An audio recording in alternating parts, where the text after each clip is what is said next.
and even Alberta's mayors, who amongst them have 100,000 unemployed men and women in their cities, in the oil patch, they were actually welcoming this PR wrecking ball. Here's Edmonton Socialist Mayor Don Iveson. Hi, Greta. Hey, I love you. Hey, notice me. I'm over here.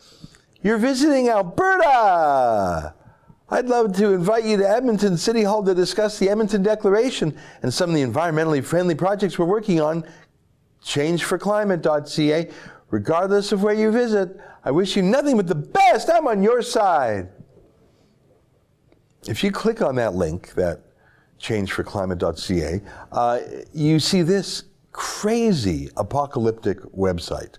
It's the city of Edmonton's own war against its own citizens. The city already declared a climate emergency just a couple months ago. Hey, do you think that's going to impress Greta or her handlers? Do you think it'll persuade them to support the oil sands? Do you think they're yet unpersuaded? Do you think they're open-minded, coming to do a fact-finding trip to Alberta, and they could genuinely be turned around on the issue? Here's a statement by Calgary's Nenshi. Mayor Nenshi says Greta Thunberg is very welcome. While we don't know her itinerary or who is organizing her trip here, she is very welcome. We would love to talk about Calgary's climate program and how seriously we're taking climate action.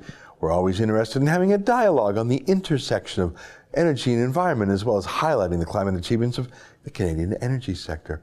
Do you think Greta, a 16-year-old high school dropout, is interested in having a dialogue about the intersection of energy and the environment? Look, we know that Nenshi and Iveson are little Trudeaus when it comes to photo ops and selfies.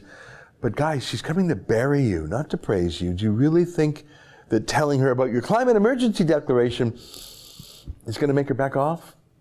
Now, I've got 2 points on this. The first is, it's the first real test of Jason Kenney's so-called oil sands war room. That's a $30 million a year budget, an organization designed to defend the reputation of the oil sands against exactly this thing, foreign meddlers coming to besmirch it. So what are they going to do? Well, we don't know yet, but this is their first test, isn't it? Today, by coincidence, is exactly the 6-month anniversary of the Alberta election that installed Jason Kenney as Premier. They have had plenty of time to think and plan, so what will they do about Greta? Will they hide under their desks? Will they issue some boring press release, put out some vanilla TV ads that will do nothing other than enrich some Toronto ad agencies and some lobbyists? We're about to find out. I'll be candid. I'm not optimistic, but we'll see. The second point I'd like to make touches on the first. Why is a foreign-funded lobbyist, which is exactly what Greta Thunberg is, permitted to come to Canada to campaign on hot election issues in the final days of the election? A foreign lobbyist. It's true that Thunberg was already in Canada once and met with Justin Trudeau and was lukewarm about him. So what? He sure milked the photo op, didn't he? But she's coming back again in the final days of the campaign with an attack focus on the oil sands. Does this meet the definition of a election campaign expense? Well, let me read to you a single sentence from the Elections Canada webpage. Please note that foreign third parties can't spend money or use their resources to influence Canadian elections. Yeah, but she's doing it anyways, so what are you going to do about it? Greta Thunberg is a big money foreign campaign, absolutely designed to influence our election. Not only ought that to be stopped, but that ought to be one of the angles of attack of Kenney's oil sands war room. But, and this is so obvious it almost doesn't need to be said, taking on Greta Thunberg is politically incorrect.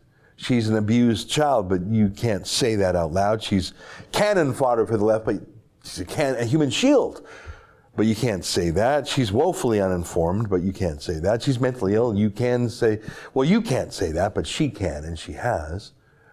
She's a puppet, but you can't say that. But you need to say those things to rebut her lies, and more importantly, the lies of the foreign interests that fund her and direct her. I don't think most politicians have that courage. Certainly none in Andrew Scheer's party are allowed to.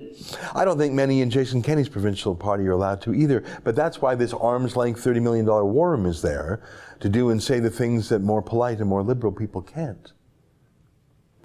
So will they? Or is that $30 million just patronage and pork, conservative style? Well, I do believe we're about to find out. That's an excerpt from the Ezra Levant Show, which is a show I do every day. I do a monologue, interview an interesting guest, and then I read my hate mail. But you've got to subscribe to it, which you can do at premium.rebelnews.com.